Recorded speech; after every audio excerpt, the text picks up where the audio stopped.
ایسی کوئی بے عزت اور بے غیرت قوم سے نہیں ہوئی. ہم نے تاریخ میں بے غیرت اللہ تعالیٰ قرآن میں فرماتا ہے وَمَا لَكُمْ لَا تُقَاتِلُونَ فِي سَبِيلِ اللَّهِ. اب تمہیں کیا موت پڑ گئی ہے؟ اب کیوں نہیں لڑ سکتے اللہ کے راستے میں؟ وَالْمُسْتَضْعَفِينَ مِنَ الرِّجَالِ وَالنِّسَاءِ وَالْوِلْدَانِ الَّذِينَ يُؤْمِنُونَ رَبَّنَا أَخْرِجْنَا مِنْ هَذِهِ الْقَرْيَةِ.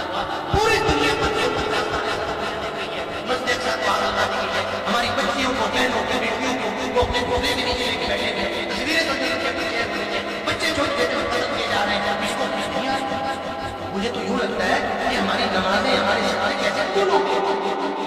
ہم جو مجرم ہیں جو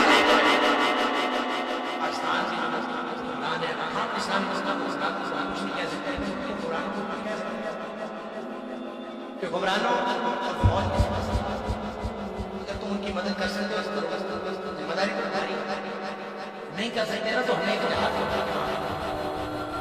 کم از کم عزت کی بہت بڑی کم از کم جا کے ہمارے ساتھ شہید ہو جائے.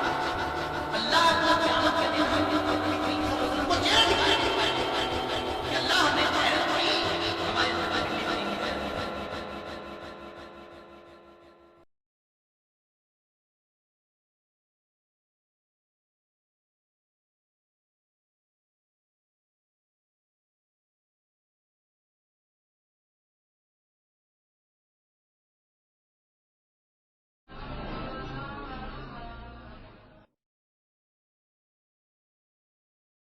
دوسروں سے نہیں ہے